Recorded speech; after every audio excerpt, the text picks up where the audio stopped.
Hello guys हम लोग maths का प्रीवियस ईयर पेपर सॉल्व कर रहे थे 2021 का सीसीएस यूनिवर्सिटी का मैथ्स की फर्स्ट बुक एनालिसिस का। तो हमने लास्ट वीडियो में इसमें 30 तक के क्वेश्चन सॉल्व कर लिए थे। आज हम 31 से स्टार्ट कर रहे हैं। तो 31 क्वेश्चन है हमारे पास। The cross ratio of the 4 points Z1 Z2 Z3 Z4 taken in this order Z1 Z2 Z3 Z4। हमसे इनका हमारे पास 4 पॉइंट्स रखे हैं, इनका रेशियो पूछा गया है और इसी ऑर्डर में Z1 Z2 Z3 Z4 इसी ऑर्डर में। तो इसके लिए हमारा बी ऑप्शन सही है। इसका होता है Z1 माइनस Z2 फिर अपोन में Z2 माइनस Z3 वापस ऊपर Z3 माइनस Z4 अपोन में Z4 माइनस Z1। आप इसी सीक्वेंस से याद करेंगे तो इजीली याद हो जाएगा ये। तो इसका है B option correct. Next question 32। The inverse of a point A with respect to the circle Z minus C is equals to R is the point. इस इक्वेशन पे हमारा पॉइंट क्या होता है, ये पॉइंट पूछा है इनवर्स पॉइंट।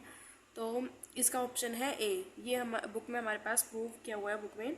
ए option इसका करेक्ट है। C plus R square upon में A bar minus C bar. Next question 33। The bilinear transformation which maps the point Z1 equals to 1, Z2 equals to minus iota and Z3 equals to minus 1 into the points W1 equals to iota, W2 equals to 0 and W3 equals to minus iota respectively is। हमें एक billionaire transformation हमसे पूछी है जिसकी maps के points हमें दे रखे हैं ये, और इसको ये इसमें चेंज हो गए थे, W में जब चेंज किया तो ये हो गए तो और इसके लिए हमसे पूछा गया है ये ऑप्शन। तो इसमें से हम क्या करते हैं, जेड के हम यहाँ पे वैल्यूज़ पुट करके देखेंगे चारों पॉइंट्स में। जो वैल्यू जैसे हमने Z1 की जगह 1 पुट करा तो जिस ऑप्शन से हमारी W1 की वैल्यू आइटा आ जाएगी, Z2 फिर नेक्स्ट माइनस आइटा पुट करने पे Z की वैल्यू हमें 0 दे दे और Z3 ये पुट करने पे हमें माइनस आइटा दे दे, वही हमारा करेक्ट ऑप्शन हो जाएगा। तो इसे सॉल्व करके देखते हैं। Question number 33। हमें यहाँ पे Z की वैल्यूज़ दी गई हैं। Z1 equals to 1, Z2 equals to minus eta, इसी सीक्वेंस में रखना है हमें। जो इस सीक्वेंस में हमें ये दे रखी है वैल्यू, Z3 है -1, W1 की वैल्यू है यहाँ पे आइटा, W2 है 0 और W3 है माइनस आइटा। तो फर्स्ट ऑप्शन हमारे पास दे रखा है Z प्लस आइटा अपॉन में Z माइनस आइटा। अब जब हम इसमें Z की वैल्यू 1 पुट करेंगे तो क्या आएगा, 1 प्लस आइटा अपॉन में 1 माइनस आइटा।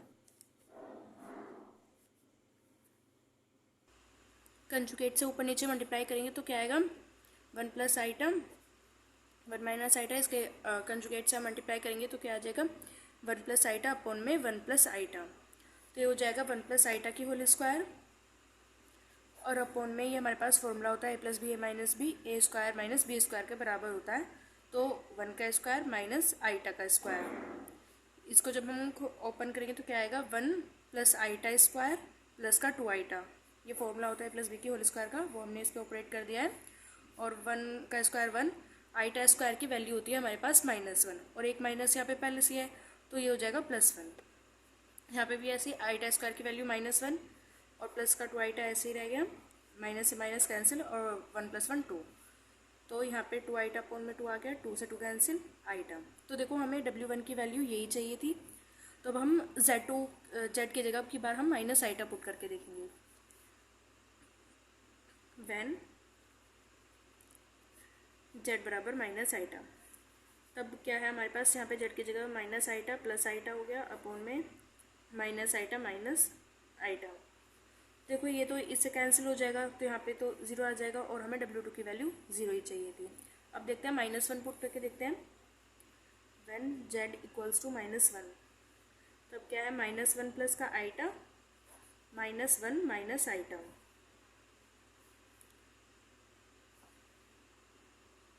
यहाँ से माइनस साइन कॉमन ले रहे हैं तो क्या आएगा, ये तो था आइटा -1 था ऊपर और यहाँ से माइनस साइन कॉमन ले लिए तो हो जाएगा आइटा +1। अब यहाँ पे हम कंजुगेट से, इसके कंजुगेट से ऊपर मल्टीप्लाई करेंगे ओपन से तो क्या आएगा यहाँ पे 1 माइनस आइटा और अपॉन में भी आ गया 1 माइनस आइटा।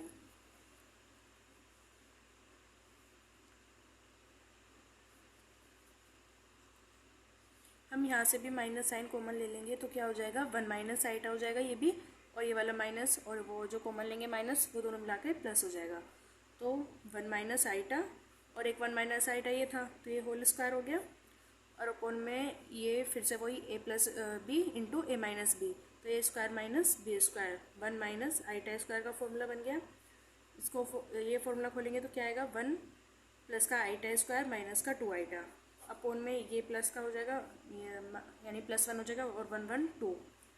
आइटा स्क्वायर की वैल्यू -1 होती है, ये भी देखा था हमने, तो ये इससे कैंसिल हो जाएगा, ये वाला 2 इससे कैंसिल हो जाएगा, वैल्यू आएगी माइनस आइटा, और यही हमें वैल्यू चाहिए थी, आनी चाहिए थी। तो यानी कि हमारा ए ऑप्शन करेक्ट हो जाएगा, 33 का ए ऑप्शन करेक्ट। आप इन दोनों में वैल्यू पुट करके देखेंगे तो ये वैल्यूज़ नहीं आएंगी, ठीक है। नेक्स्ट पे आते हैं 34 क्वेश्चन पे। The cross ratio Z1 Z2 Z3 Z4 is real if and only if the 4 point Z1 Z2 Z3 Z4 lie on. हमसे पूछा है ये क्रॉस रेशियो रियल सिर्फ तब होगा, कब होगा, तो ये रियल तब होता है सिर्फ और सिर्फ सर्कल और स्ट्रेट लाइन दोनों पर हो, सर्कल पर हो या स्ट्रेट लाइन पर। तो इसका सी ऑप्शन करेक्ट हो जाएगा, both A and B. Next question है 35।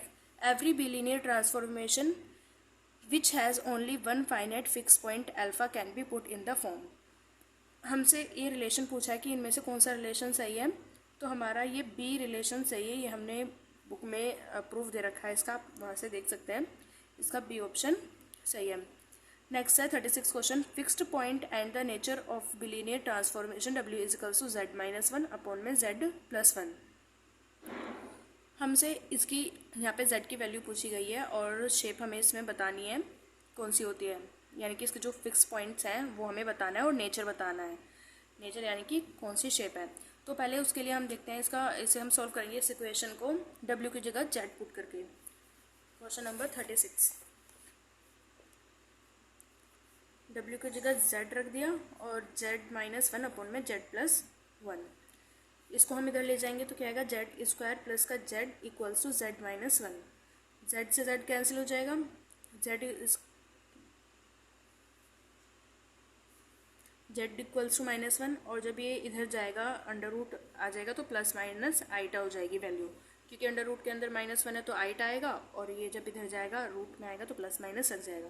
तो Z की वैल्यू हो गई हमारे पास प्लस माइनस आइटा, और ये हमारे पास होता है एलिप्टिक फॉर्म में, तो इसका ऑप्शन ए ऑप्शन करेक्ट है। नेक्स्ट है इफ़ Fn बराबर 1/n content in capital N then which statement is true. यानी कि यहाँ पे हमसे बोला है n अगर नेचुरल नंबर है एक, तो इनमें से कौन सा स्टेटमेंट ट्रू होगा। तो इसमें से तो इसका हमारा बी ऑप्शन करेक्ट हो जाएगा, क्योंकि जब हम यहाँ पे वैल्यूज़ पुट करके देखेंगे तो ये हमारा क्लोज सेट नहीं बनेगा, ओपन भी नहीं होगा लेकिन ये क्लोज्ड भी नहीं होगा। नेक्स्ट है 38 क्वेश्चन। इसमें पूछा गया which of the following statement is not true. The union, A option है the union of an arbitrary family of open set is open. Arbitrary family जो होती है उसका ओपन सेट, हम आर्बिट्री फैमिली का अगर हम यूनियन लें तो उसका ओपन सेट हमेशा ओपन ही होगा क्या। बी ऑप्शन है the union of finite collection of close set is close. Finite collection का जो यूनियन अगर हम लेंगे क्लोज सेट का तो वो हमेशा क्लोज होगा। तो ये बात याद रखना, जहाँ पे फाइनाइट लग जाए, अगर इसका सेट क्लोज होगा तो वो हमेशा क्लोज ही आएगा, अगर ओपन होगा तो ओपन ही आएगा सेट, यानी कि फाइनाइट कलेक्शन जो होगा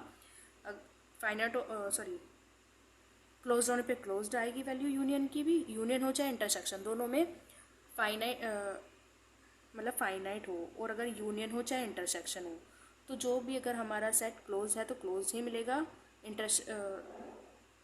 क्लोज ओपन है तो ओपन ही मिलेगा, यूनियन में भी इंटरसेक्शन में भी।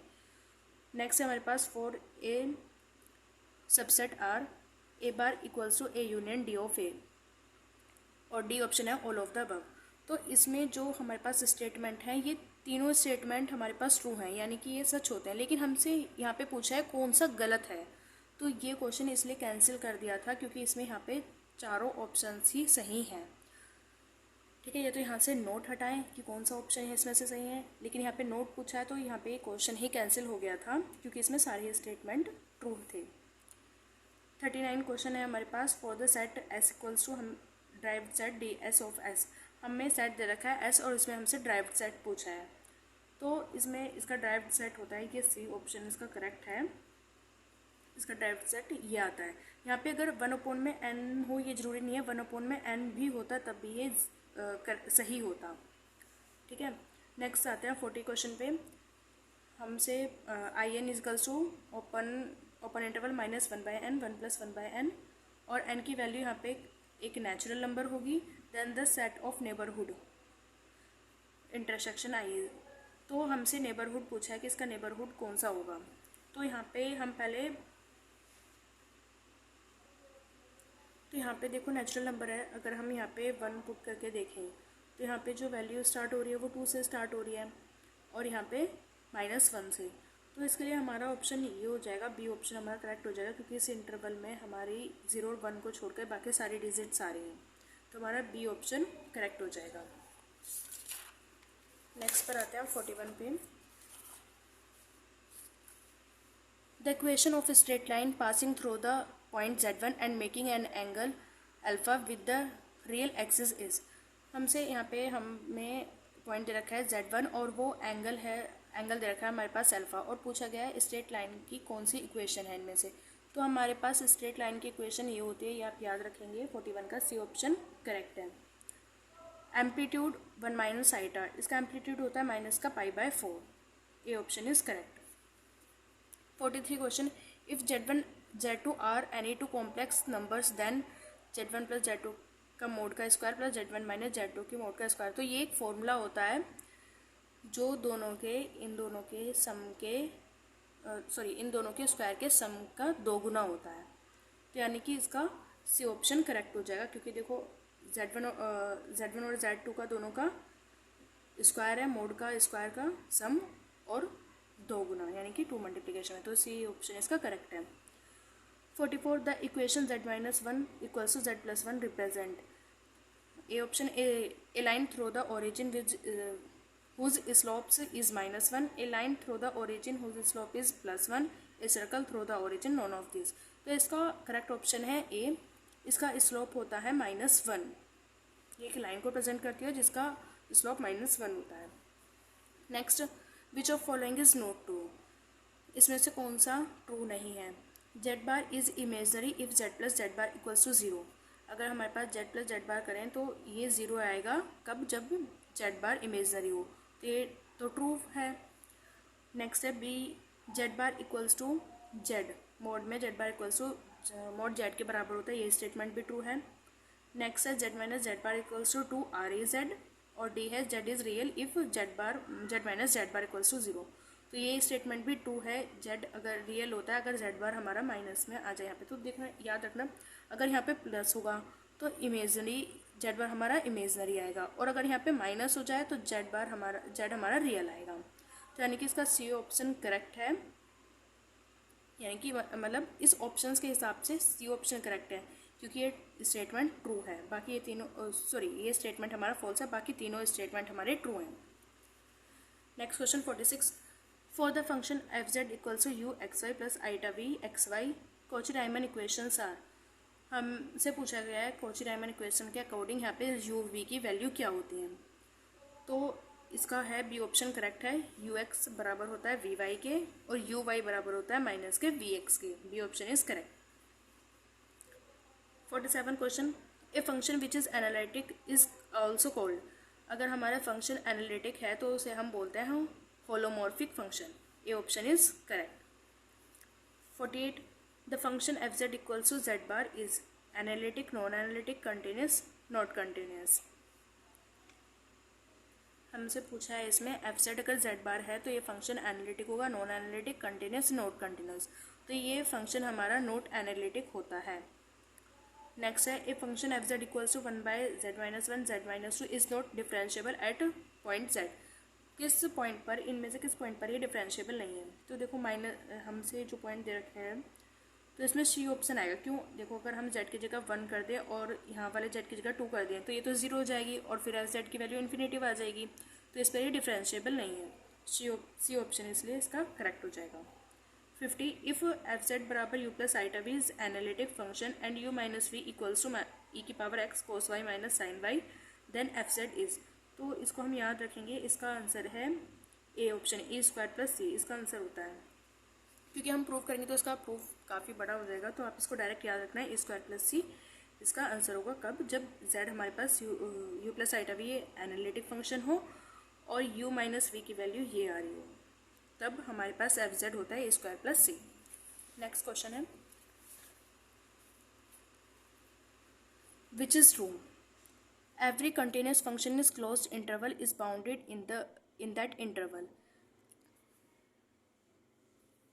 तो ये ट्रू स्टेटमेंट है, जो हमारे पास कंटिन्यूस फंक्शन होता है अगर वो क्लोज इंटरवल में है तो वो बाउंडेड होता है उसी इंटरवल पर, ये स्टेटमेंट ट्रू है। B, every uniformly continuous function on an interval I is continuous on I.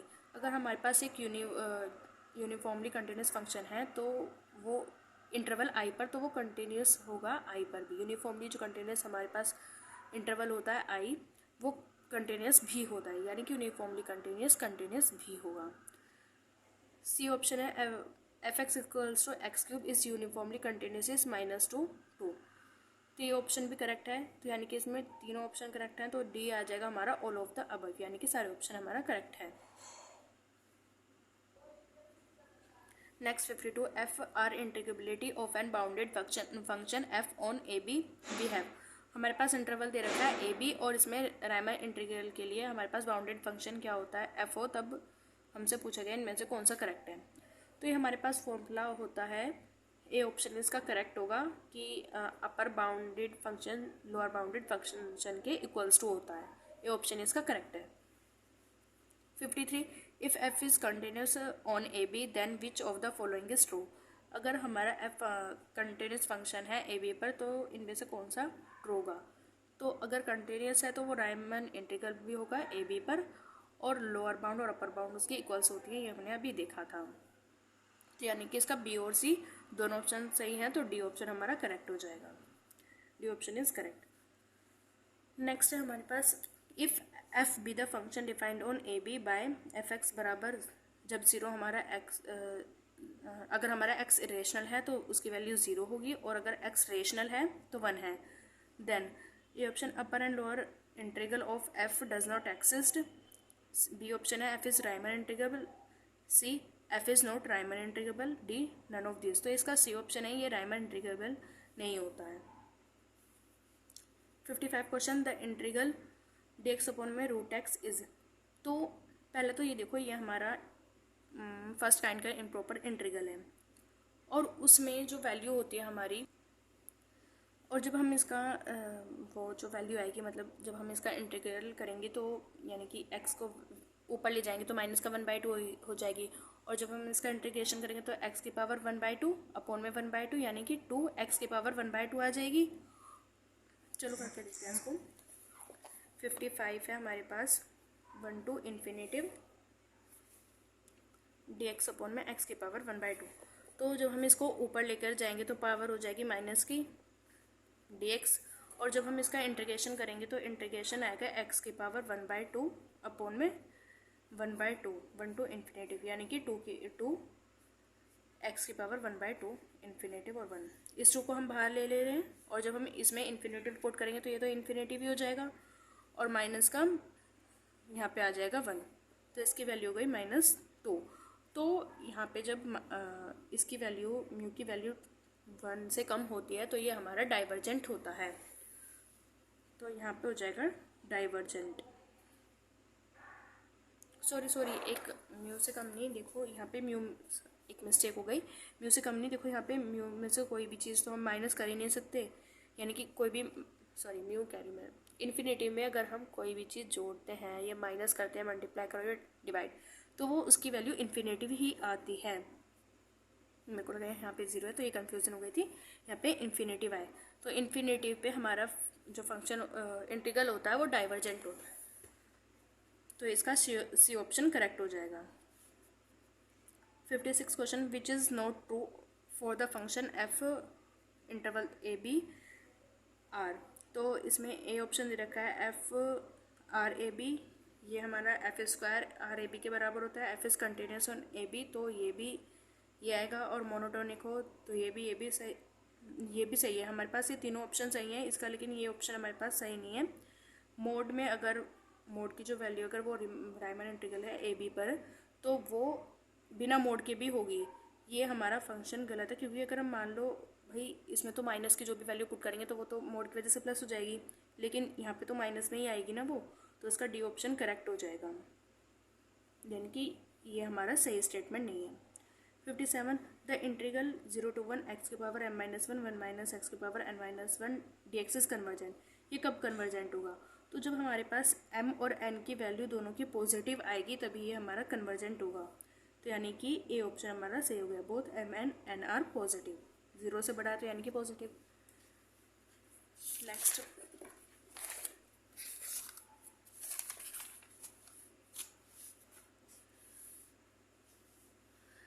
58 if ab fx dx convergent and phi x is bounded and monotonic for a x की value bound है a से बड़ी और बराबर होगी और b से छोटी और बराबर होगी, then integral A B F X phi X D X converge is called. ये हमारे पास एक टेस्ट होता है एबल टेस्ट जिसे हम बोलते हैं। इस टेस्ट के अकॉर्डिंग अगर हमारा एफ एक्स जो है फंक्शन वो कन्वर्ज हो और दूसरा फंक्शन हमारा बाउंडेड और मोनोटोनिक हो, तो ये होता है एबल टेस्ट, मतलब तब इनका प्रोडक्ट हमारे पास प्रोडक्ट का इंटीग्रल भी कन्वर्जेंट होगा, ये एबल टेस्ट में होता है ऐसा, यानी कि बी ऑप्शन करेक्ट हो जाएगा। इसको याद कर लेना, ये एक तरह से डेफिनेशन दी है पूरी एबल्स टेस्ट की, ठीक है। नेक्स्ट और एक बात याद रखना, हमारे पास जो कन्वर्जेंट जो वैल्यू आती है वो सिर्फ दो टेस्ट में आती हैं, मतलब दो टेस्ट में हमारी वैल्यू कभी भी डाइवर्स नहीं करती। वो दो टेस्ट हैं एबल टेस्ट और डिरिचलेट टेस्ट। इन दो टेस्ट में कभी भी हमारी वैल्यू डाइवर्स नहीं करेगी। नेक्स्ट क्वेश्चन है for the integrable minus infinitive to infinitive D X upon में one plus X square which is are correct. इनमें से कौन सा करेक्ट है? First the integral is divergent, ये इंटीग्रल हमारे पास डाइवर्जेंट है। The value of the integral is pi, क्या इस इंटीग्रल की वैल्यू हमारे पास पाई है? Both A and B, none of this. तो हम इसको करके देखते हैं। आप इसको करके देखोगे तो यहाँ पे जब करके देखोगे तो इसकी वैल्यू हमारे पास पाई ही आएगी।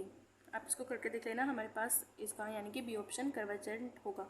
ये याद रखना भाई, अगर वैल्यू हमारे पास पाई है तो वो डाइवर्जेंट नहीं होगी, और डाइवर्जेंट है तो वैल्यू हमारे पास इन्फिनिटिव ही आती है, यानी कि पाई नहीं आएगी। तो यानी कि इसका बी ऑप्शन सी ऑप्शन तो अपने आप करेक्ट हो जाएगा, दोनों तो हो ही नहीं सकते। तो और हमारे पास इसका जब हम इसे सॉल्व करेंगे तो हमारे पास इसकी वैल्यू पाई आएगी, तो बी ऑप्शन हमारा करेक्ट है इसका। C the test test the convergence of, ये कन्वर्स कब करेगी वैल्यू? तो ये हमारे पास एक एबल्स टेस्ट के अकॉर्डिंग हमारे पास कन्वर्स करेगी, क्योंकि ये हमारे पास जो फंक्शन होता है ये कन्वर्ज होता है। ये वाला तो हमारे पास ई की माइनस एक्स से हम ऑलवेज कन्वर्जेंट ही आता है, और ये बाउंडेड है और मोनोटोनिक भी है, तो यानी कि ये कन्वर्स करेगी एबल टेस्ट से। हमने इसकी एबल टेस्ट के जो भी डेफिनेशन होती है वो अभी हमने इस क्वेश्चन में पढ़ी थी, तो उसके अकॉर्डिंग ये तो हमारे पास हमेशा कन्वर्स ही होता है। Next question, if F Z is analytic function of Z then, हमसे इसकी वैल्यू पूछी गई है कि एफ जेड अगर एनालिटिक फंक्शन है तो इसकी वैल्यू हमारे पास क्या आएगी? तो देखो ये तो गलत है, क्योंकि पूरे पर मोड होता है, अंदर मोड नहीं होता, पूरे फंक्शन पर मोड होता है। तो इसका बी ऑप्शन करेक्ट है, टू मोड में एफ डैश जेड का whole square. 62 the sum function F Z of the power series summation N goes 0 to infinitive A N Z N represent an analytic function. ये analytic function को कब represent करेगा? Inside its circle of convergent, outside its circle of convergent, on its circle of convergent, या none of this. तो इसका ए option correct है, ये circle के अंदर कन्वर्जेंस को दिखाता है। 63 the Hadamard's formula for the radius of convergence. तो हमारे पास रेडियस ऑफ कन्वर्जेंस का फॉर्मूला हमारे पास ये होता है, और जब हमसे रीज़न ऑफ कन्वर्जेंस पूछेगा तो ये पलट जाएगा, यानी कि आर, ये हमारा अपोन में आ जाएगा, रेडियस में इसमें 1/r होता है। तो ए ऑप्शन इसका करेक्ट है। कंफ्यूज मत हो जाना, क्योंकि हर जगह जो है वो रीज़न ऑफ कन्वर्जेंस में 1/r होता है, लेकिन इसमें रेडियस ऑफ कन्वर्जेंस में होता है। तो आप एक तो इसमें ये याद रखना, यहाँ पे वैल्यू सुप्रीमम होती है, सुप्रीमम ही लेते हैं, और दूसरा ये 1/r। ये अपोन में होगी। Next 64, the radius of convergence of the series. तो ये हमारे पास, हम इसका प्रूफ देखें तो हमारे पास मतलब फॉर्मूला होता है 1 - 1 में एन की एन स्क्वायर होता है, तो वो ई के इक्वलेंट आता है। और अगर यहाँ पे प्लस हो जाता तो ई की -1 यानी कि 1 में ई के बराबर हो जा, ई आती है उसकी वैल्यू। तो ये याद रखना, अगर माइनस होगा तो ई आएगी इसकी वैल्यू रेडियस ऑफ कन्वर्जेंस, और अगर यहाँ पे प्लस हो जाएगा तो 1/e हो जाएगी। Next question 65, the power series summation A N Z N is absolutely convergent if the series summation mod में A N Z N is conditionally convergent, divergent, convergent, none of this. तो ये याद रखना, अगर हमारे पास एक सीरीज़ दे रखी है, अगर सीरीज़ हमारी बिना मोड वाली एब्सोल्युटली कन्वर्जेंट कब होगी, जब मोड वाली हमारी कन्वर्जेंट होती है। और अगर ये यहाँ पे डाइवर्जेंट हो जाती तो ये बिना मोड वाली हमारी हो जाती कंडीशनली कन्वर्जेंट। तो यहाँ पे अभी हमसे पूछा गया है कि कब होगी एब्सोल्युटली कन्वर्जेंट, जब ये मोड वाली सीरीज़ होती है हमारी कन्वर्जेंट। तो सी ऑप्शन हमारा करेक्ट हो जाएगा। 66, the radius of convergence of the series. ये सीरीज़ हमारी इसके रेडियस ऑफ कन्वर्जेंस क्या होगी, हमसे ये पूछा है इसमें। तो इसकी वैल्यू हमारे पास, जब हम इसे सॉल्व करेंगे तो इसकी वैल्यू हमारे पास 1 आ जाती है। ये ऑप्शन इसका करेक्ट है। नेक्स्ट है हमारे पास फंक्शन दे रखा है हमें, और इसका इंटरवल दे रखा है 0 to 1, और हमसे पूछा गया है ये यूनिफॉर्मली कंटिन्यूस है x बराबर 1/2 पे, डिसकंटिन्यूस है x बराबर 1/2 पे, ये कंटिन्यूस है x बराबर 1/2 पे, ये नॉन ऑफ दिस। तो ये फंक्शन हमारा कंटिन्यूस होता है x बराबर 1/2 पर। C option is correct. 68, the mapping w बराबर fz where fz is an analytic function of z in a region d is conformal at the point of d। तो ये हमारे पास एक फॉर्मूला होता है कि एफ डैश जेड जब equals to not equal to 0 हो इनसाइड डी पर, तभी ये हमारा कन्फर्मल होगा, यानी कि इनसाइड डी पर। ये चीज़ याद रखना, इनसाइड आएगा, यहाँ पे इनसाइड होगा, तभी ये हमारा कन्फर्मल होगा। 69, the point where F dash Z D W upon में डी जेड इक्वल्स टू 0 और इन्फिनेटिव आर कॉल्ड। तो 0 और इन्फिनेटिव जो एफ डैश जेड की जो वैल्यू आती है हमारे पास, जो भी वैल्यू आएगी, तो वो पॉइंट्स, यानी कि एफ डैश जेड जो हमें पॉइंट्स देगा, जो वैल्यू देगा, वो हमारे क्रिटिकल पॉइंट्स होते हैं, यानी कि बी ऑप्शन इसका करेक्ट है। 70, द ट्रांसफॉर्मेशन W बराबर F Z equals to A Z plus B upon में C Z plus D is bilinear if. तो ये याद रखना, अगर हमसे बिलीनियर पूछे तो इसका डिटर्मिनेंट 0 के इक्विवेलेंट कभी नहीं आ सकते, यानी कि AD माइनस BC कभी भी 0 के इक्विवेलेंट नहीं होगा, यानी कि सी ऑप्शन इज़ करेक्ट। और अगर हमसे नॉर्मल फॉर्म पूछ ले तो ये हमारा इक्विवेलेंट आएगा 1 के, AD माइनस BC इक्विवेलेंट हो जाएगा 1 के, अगर हमसे नॉर्मल फॉर्म पूछ ले इसकी। 71 question, if the following statement is true, sorry which of the following statement is true. इनमें से कौन सा स्टेटमेंट ट्रू है। डी आर माइनस क्यू, यानी कि इनका derived set R minus Q का जो ड्राइव सेट होता है वो ऑलवेज आर होता है, ये स्टेटमेंट ट्रू है। और बी ऑप्शन है drive set of open interval 0 to 1, तो ओपन इंटरवल का जो ड्राइव सेट होता है वो ऑलवेज क्लोज इंटरवल में चेंज हो जाता है, ये ऑप्शन भी ट्रू है। For S equals to M open में 1 + n M content in N, तो इसका जो ड्राइव सेट होता है वो 1 के इक्विवेलेंट होता है, ये भी बिल्कुल सही स्टेटमेंट है। तो यानी कि यहाँ पे तीनों स्टेटमेंट ट्रू है, तो डी ऑप्शन इसका सही हो जाएगा, all of the above. 72, the derived set of the set equals to 1 3 7 11। तो एक बार याद रखना, अगर कोई भी फाइनाइट सेट है तो उसके तो वो एम्प्टी हमेशा, उसका ड्राइव सेट हमेशा एम्प्टी ही होता है, क्योंकि उसके कोई लिमिट पॉइंट नहीं होगा, तो ड्राइव सेट एम्प्टी हो जाएगा, यानी कि बी ऑप्शन इज करेक्ट। 73 में हमसे पूछा गया है neighbourhood of 1/2 is the set. इसमें से ऐसा कौन सा सेट है जिसका नेबरहुड 1/2 जाए। देखो जो 1/2, जब हम इसमें, यानी कि नेबरहुड क्या होता है कि जैसे 1/2 पूछा है तो 1/2 के अबाउट हम जो कोई भी इंटरवल बनाएं तो उसकी सारी वैल्यू इस इंटरवल में आनी चाहिए। तो अगर देखो, अगर हम 73 का देखते हैं, ये ऑप्शन हमें दे रखा है कि ये रीज़न है -1/2 से 1/2 के बीच, तो क्या हो गया हमारे पास जो रीज़न होगा 1/2, यहाँ पे 1/2 आया, यहाँ पे माइनस का 1/2। तो जो अगर हम यहाँ पे इंटरवल बनाएंगे तो 1/2 से पहले वाली वैल्यूज तो आएंगी, लेकिन इसके बाद वाली नहीं आएंगी। तो ये तो हमारा ऑप्शन हो ही नहीं सकता। ऐसे भी ऑप्शन में इसमें 1/2 है ही नहीं, तो इसके वैल्यूज़ भी नहीं आएंगी। लेकिन आर हो सकता है, क्योंकि रियल नंबर में तो सारी वैल्यूज़ आती हैं, और जब इसके अबाउट कोई भी इंटरवल बनाएंगे तो वो सारी रियल नंबर की जो वैल्यू आएगी वो इस इंटरवल में आ जाएगी। तो सी ऑप्शन इसका करेक्ट है। 74 for any two real number A and B, one and only one if A बड़ा हो बी से, ए बराबर हो बी के, ए बड़ा हो ए से, तो ये सेटिस्फाइड करेगा। सेटिस्फाइड होता है कॉल्ड, ये कौन सी, यानी कि हमसे लॉ पूछा गया है, तो ये होता है ट्रिकोटोमी रूल, ये हमारे पास होता है, इसको हम याद रखेंगे। 74 का A option is correct. 75 let A B any subset of R, A subset है आर का, then which of the following is true, तो इनमें से कौन सा ट्रू है। तो यहाँ पे ए बार इक्वल्स टू यूनियन, ये भी हमारा सही है, बी ऑप्शन भी हमारा सही है, ड्राइव सेट भी हमारा इसमें सेट हो जाता है, और इसका ड्राइव सेट क्लोज जाएगा, बिल्कुल सही है। तो तीनों ऑप्शन सही है, तो डी ऑप्शन हमारा करेक्ट हो जाएगा, all of the above. 76 the range of the sequence -1 की power n is the set, तो ये हमने क्वेश्चन नंबर 2 में देखा था। रेंज यानी कि कहाँ से कहाँ तक इसकी वैल्यू जा रही है। तो जब हम इस सीरीज़ को खोलते हैं, यानी कि हम n की वैल्यू जब हम पुट करेंगे, तो 1 अगर पुट कर रहे हैं तो -1 आएगा, फिर 2 यानी 2 पुट करेंगे तो प्लस का 1, यानी कि इवन टर्म्स पुट करने पे हमें प्लस का 1 मिलता है, और ऑड टर्म्स पुट करने पे हमें माइनस का 1। तो यानी कि यहाँ पे इस पर सिर्फ हमारे पास दो ही वैल्यू आती है हमेशा, -1 और +1, तो इसका बी ऑप्शन इज करेक्ट। देखते हैं, देखो 76 माइनस सीक्वेंस दे रखे -1 की पावर n, जब हम यहाँ पे -1 की पावर 1 होगी तो -1 वैल्यू आएगी, -1 की 2 पावर होगी तो 1 आ जाएगा, 3 होगी तो फिर -1, 4 होगी तो वापस 1। तो बस ये इसके बीच हमारे -1 और 1 ही वैल्यू आती है, तो इसका सेट हो जाएगा -1 1।